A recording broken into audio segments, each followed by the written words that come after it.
Six Flags en Belgique. Un parc qui a la réputation d'offrir des sensations fortes à ses visiteurs. Prix du ticket d'entrée, 28 €. Bonne journée, au revoir. Voici une bonne journée.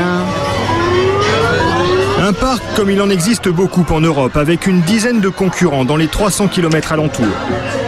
Le problème, c'est donc d'attirer les visiteurs et surtout de les faire revenir. Une seule recette pour cela, que tous les parcs connaissent bien, investir dans des nouveautés régulièrement. Cette responsabilité pèse sur les épaules de Viviane Paturel, 47 ans, manager général du parc. Elle a passé auparavant 7 années à Disneyland Paris. Et bonjour Bugs, tu vas bien? Depuis 4 ans en Belgique, ce n'est plus Mickey et ses copains qu'elle croise tous les jours, mais la famille Warner et sa bande de joyeux drilles. Et Titi alors? J'ai pas le droit de dire bonjour à Titi? Bonjour Titi. Depuis les années 80, ce parc mise à fond sur les sensations fortes pour attirer le public. On y trouve un manège classique de fête foraine, plutôt remuant. Une tour de chute libre qui vous remonte l'estomac à la place du cerveau. Et surtout un bel échantillon de montagnes russes. Au total, il y en a 6 différentes dans le parc. Bref, de quoi contenter toute la famille, à commencer par les enfants. Pour eux, Viviane a investi dans une montagne russe miniature. C'est mignon et ça rend carrément gaga la directrice du parc. Et vous les voyez comme ils sont éclairés. On lève les bras parce que c'est disant, ça y est, j'arrive à lâcher les bras. Mais derrière cet attendrissement passager, il y a une véritable stratégie. Il faut quelque part apprendre à nos jeunes visiteurs le début d'appréhender les sensations fortes. Ça, c'est des visiteurs qui prennent beaucoup de plaisir ici et qui plus tard reviendront pour prendre du plaisir sur nos plus grandes attractions. Ah oui, ça c'est sûr. Ça, ils attrapent le virus du parc d'attractions ici, là. Selon Viviane, le Grand 8 pour enfants est indispensable dans un parc. Et il y a un autre incontournable. Cette énorme montagne russe en bois, par exemple, Viviane la voulait absolument. Elle a dû signer un chèque de 13 millions d'euros, mais c'est une autre pièce maîtresse de sa stratégie. On entend un bruit d'enfer, des craquements bizarres, et ça fait justement partie des sensations recherchées. Le fait que ce soit une attraction en bois, ça donne des vibrations particulières qui augmentent la sensation de vitesse, la sensation de... Ça donne l'impression que c'est dangereux, alors qu'en fait, c'est pas du tout. Mais ça donne cette impression, ça vibre beaucoup et ça rajoute aux sensations. Ça vous a plu? C'est dangereux. C'est super cool, mais c'est trop court. Sa montagne russe en bois fait un carton auprès du public. 90% des visiteurs du parc viennent tester la sensation. Ce n'est pas dangereux, mais c'est tout de même une lourde responsabilité, car près de 1000 personnes par heure embarquent sur ce manège. Pour éviter de mauvaises surprises, toutes les attractions sont passées au peigne fin chaque matin. Surtout la montagne russe en bois. Tous les jours, avant l'ouverture, Patrick et Olivier font le tour du tracé. Et il ne faut vraiment pas avoir le vertige. 1 km à pied jusqu'à 30 mètres de haut pour longer le rail et contrôler la présence des 20 000 boulons. La tête de boulon, elles s'aplatissent avec le poids du train dans le virage. Et le boulon, avec les chocs, il casse. Ici, on voit bien que le train a bien passé dessus. C'est dans les virages qu'il y a le plus souvent des boulons à changer. Mais ce jour-là, tout est OK. Alors les grands 8 sont-ils dangereux? Y a-t-il des accidents sur les montagnes russes? Impossible de donner un chiffre exhaustif car il n'y a aucune statistique officielle. Mais le risque zéro n'existe pas. En juillet 2004 par exemple, à Europa Park en Allemagne, une erreur humaine a provoqué un accident. Sur ce Grand 8, 2 trains sont entrés en collision à faible vitesse. Bilan, 17 blessés légers. Mais statistiquement, il n'y a qu'une chance sur 100 millions qu'il vous arrive quelque chose. Les incidents sont donc rarissimes, mais quand ils se produisent, ils peuvent avoir des conséquences inattendues. Dans le parc belge de Viviane Paturel, en 1997, un manège est resté coincé la tête en bas pendant 1 heure. Il n'y a pas eu de blessés, mais les images ont fait le tour du monde. Les clients vont-ils déserter le parc à cause de cet incident ? En fait, c'est tout le contraire qui s'est produit. Après cela, quand on a rouvert l'attraction, en fait, elle était devenue encore plus populaire parce que les gens voulaient absolument faire le défi de l'attraction qui était restée coincée la tête à l'envers. Toujours plus de frayeur, des sensations régulièrement renouvelées. Voilà ce que recherchent les clients des parcs d'attractions. Mais qui invente donc ces machines à faire peur ? Eh bien, les idées arrivent parfois de façon tout à fait inattendue. Voilà, le train, là, juste qu'il redescend de la flèche. Voilà. Sur ce grand 8 qui sort du bâtiment, la dernière amélioration est venue des voisins. Car il y avait un problème. Il y a du bruit, oui. Ouvrez les fenêtres là qu'on entend. Ah mais il n'a pas dit qu'il va aller maintenant. Hein. Voilà, les enfants qui chantent. Autour du parc Six Flags, près de Bruxelles, les riverains ne sont pas contents. Voilà.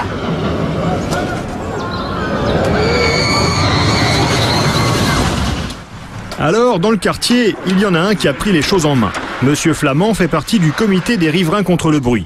Leur bête noire, c'est ce manège bizarre au fond du jardin. Et donc, je vous défie, si l'engin fonctionnait, vous ne savez absolument pas rester ici, tellement c'est toujours bruyant.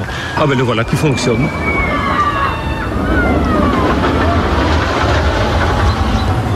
Et ici, ils n'ont pas crié, je vous assure. Mais ça, c'est parce qu'il n'y a pas beaucoup de monde. Autrement, ils s'auto-excitent aussi, hein, les gens. En pleine saison, les riverains entendent passer ce manège jusqu'à 15 fois par heure. Conséquence, le parc a dû enfermer ce grand 8 dans un caisson insonorisé. Ça a coûté 1 500 000 € et ça a permis de donner une nouvelle jeunesse à ce grand 8 qui date tout de même de 1982. Désormais, il y a un effet de surprise. Faut vous décontracter, madame. Hein. Décontractez-vous, hein, sinon vous n'allez pas en profiter.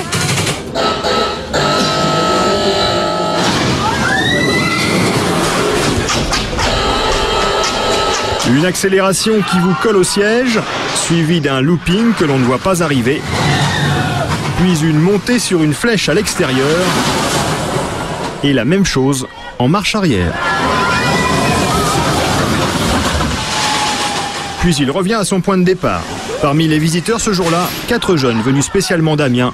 Impression. Franchement bien, c'est surtout le début quoi. Franchement c'est impressionnant. Vous en avez fait d'autres ? On a fait d'autres, on a quasiment tout fait, mais celui-là je pense que c'est un des meilleurs quoi. Ici, c'est finalement le hasard et les voisins mécontents qui ont permis d'améliorer l'attraction. Mais en temps normal, concevoir et réaliser un grand 8 est l'œuvre d'un professionnel et peut prendre jusqu'à 2 ans. En tout et pour tout, une trentaine de constructeurs se partagent ce marché. Et c'est dans ce paysage bucolique au bord du lac Léman que se trouvent les leaders mondiaux. Les Suisses sont considérés comme les meilleurs fabricants de grands 8 du monde. Un business très secret, aucun d'entre eux n'a voulu nous ouvrir ses portes. Mais voici le genre de compétences qu'ils recherchent. Un Français qui a déjà travaillé pour un constructeur helvétique. Renaud Vogeleisen, 39 ans, ingénieur spécialisé dans les grands 8. Donc là, on est sur Antilly-sur-Léman, donc à mon domicile et mon bureau. Donc face à la Suisse, là où se situent les anciennement trois majeurs constructeurs des attractions. Renaud s'est déjà fait un nom dans le métier. Il a participé à la construction de plusieurs montagnes russes, dont celle-ci, le Titan. Un monstre de 75 mètres de haut qui vous lâche à plus de 130 km/h. Installé à Dallas, au Texas, ce grand 8 a coûté plus de 18 millions de dollars. Aujourd'hui, dans sa jolie maison d'architecte, bien au calme, Renaud s'est mis à son compte. Il veut concevoir des grands 8 et vendre ses idées aux constructeurs ou aux parcs d'attractions. Donc là, on arrive dans mon bureau que j'ai aménagé dans mon sous-sol.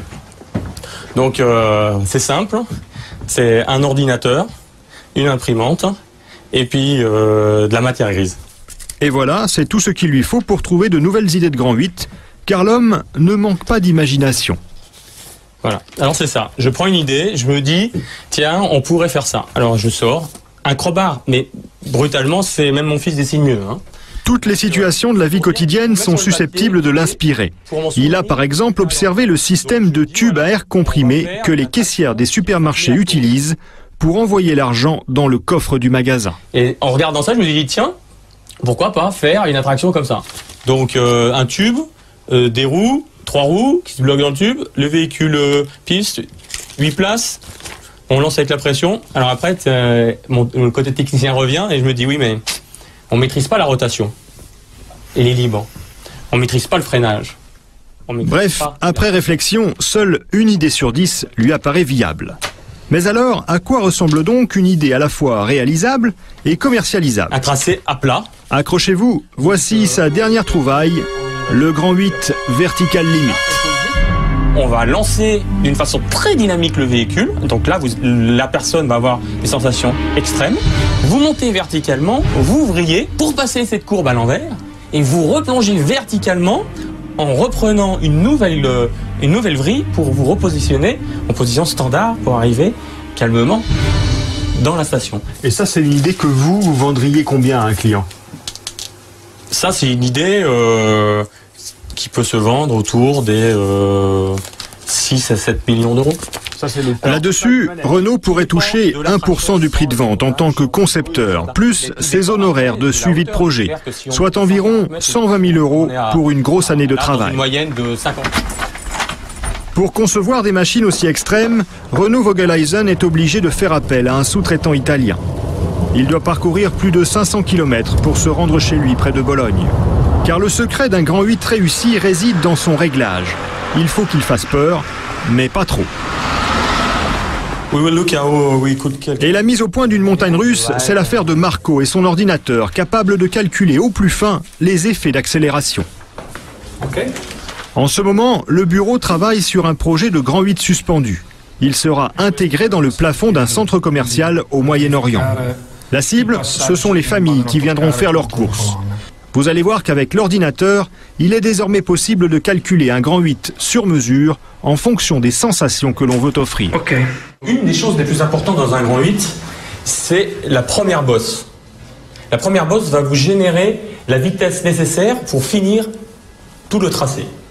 Donc dans ce cas-là, dans l'implantation de ce Grand 8 dans le centre commercial, le point supérieur, le maximum, est à 15 mètres. Ensuite, les passagers plongent dans la descente jusqu'au premier virage.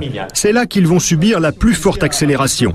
Sur son ordinateur, Marco a calculé cette donnée. C'est ce pic en jaune. Le logiciel nous montre que l'accélération est à 3,9 G. C'est-à-dire que les passagers vont peser près de 4 fois leur poids dans ce premier virage. Mais ensuite, pas de looping, pas de vrille, le reste du parcours n'est pas trop rapide et même plutôt pépère. Alors que se passerait-il pour les passagers si l'on augmentait la hauteur de la bosse de départ de 15 à 23 mètres? Calcul de Marco, verdict. Donc anciennement on était à une accélération de 3 et maintenant nous sommes à une accélération de 5,5. 5,5 fois son poids, c'est beaucoup trop pour une clientèle familiale de mamans avec de jeunes enfants. On doit avoir un petit peu de stress, un peu avoir peur, mais pas trop. Sinon, l'installation sera trop forte par rapport à la clientèle et les gens ne vont pas aller. Donc les gens ne vont pas venir, donc la rentabilité de l'installation ne va pas être là pour le client qui achète l'étude et le Grand 8. Et voici le résultat que l'on présente aux clients. Une modélisation complète du parcours en images de synthèse avec en bas à gauche de l'image un compteur d'accélération. Il donne une idée exacte des sensations que ressentiront les passagers sur un Grand 8 qui n'existe pas encore. La plupart du temps, un Grand 8 est une pièce unique, sur mesure. Mais lorsqu'un modèle se vend bien, il peut être acheté à quelques dizaines d'exemplaires dans le monde au maximum. C'est ce qui explique leur prix élevé, entre 10 et 15 millions d'euros, pour espérer quelques sensations fortes. Combien de temps faut-il pour rentabiliser de tels investissements? Retour à Six Flags en Belgique. Voici le Vampire acheté en 1999. Un Grand 8 suspendu avec les pieds dans le vide. C'est très spectaculaire et ça décoiffe un peu. Oh là là. C'était trop bien.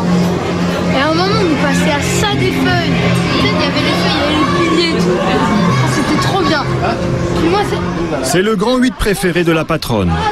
Ça va tourner, en fait, ça tourne pas. Et vous allez voir, ils vont passer la tête à l'envers, amorcer le looping, qui se termine par une vrille. Mais c'est assez coulé, c'est un mélange de sensations rapides et assez coulé. Encore un cercle. Et là, on repart sur une vrille serrée. Et voilà. Et la vrille serrée. Le parc a investi plus de 10 millions d'euros dans ce grand 8. Le pari était risqué, mais le succès a été immédiat. La première année, le Vampire a attiré 200 000 visiteurs supplémentaires dans ce parc. En 4 ans, le manège était remboursé. Après, c'est tout bénéfice. Si elles sont bien entretenues, ces attractions peuvent durer une bonne dizaine d'années. Tout dépend de leur originalité. Mais ensuite, c'est la mise à la retraite. J'aurais besoin d'avoir accès jusqu'au Tornado. Est-ce qu'il faut m'envoyer quelqu'un pour ouvrir le portail ou comment on fait? Un grand 8 mis au rencard, ça devient vite un sacré problème pour un patron de parc. Il n'y a plus grand chose à voir. Tout au fond d'une allée envahie par les feuilles mortes, voici le Tornado, un manège fantôme. Attention, ça glisse, hein? Ce manège a eu lui aussi ses heures de gloire. Il a été le premier grand 8 en Europe à offrir un looping à ses visiteurs. C'était en 1979, lorsqu'il a été installé ici. Mais comme toutes les divas à la peau fanée, ce grand 8 aurait eu besoin d'un sérieux lifting pour continuer sa carrière. Alors Viviane Paturel a décidé de le retirer de la scène il y a 2 ans. Il aurait fallu faire d'énormes travaux pour restabiliser les fondations à la structure et faire des travaux. Les trains étaient carrément à changer. Et plutôt que de faire des frais sur une attraction qui, somme toute, ne présentait plus de sensations si particulières que cela, on a préféré mettre un terme. Aujourd'hui, le Tornado est à vendre, car il existe un marché de l'occasion pour ces vieux manèges, principalement en Afrique et en Asie. Mais il faudra pour cela le démonter, et ça coûte au bas mot plus de 600 000 €. Alors, pour qu'on la débarrasse de cette vieillerie, Viviane est prête à la céder pour une bouchée de pain. Presque à la limite, nous, si les personnes la démontent, presque pour un euro symbolique, presque. Ah bon? Presque. Et quand il sera vendu, à quelle attraction le Tornado laissera-t-il la place? Viviane Paturel a le choix, tout dépend des sensations qu'elle veut proposer à sa clientèle. Si elle veut offrir un grand 8 qui donne l'impression de voler comme Superman, elle prendra celui-ci. Les passagers sont harnachés dans leur siège à l'horizontale et suspendus au rail.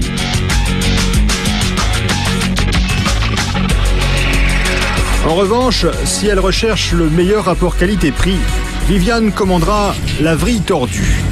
Un grand 8 qui vous entraîne dans une vrille 100% verticale et repart aussi sec en marche arrière.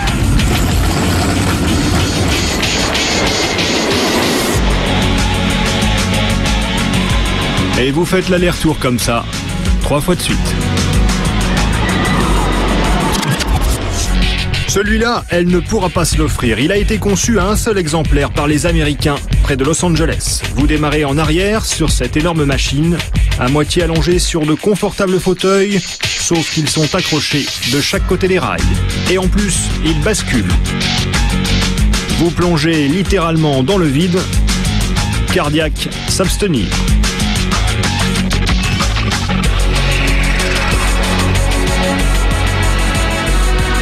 Un grand 8 réservé aux amateurs de sensations vraiment extrêmes.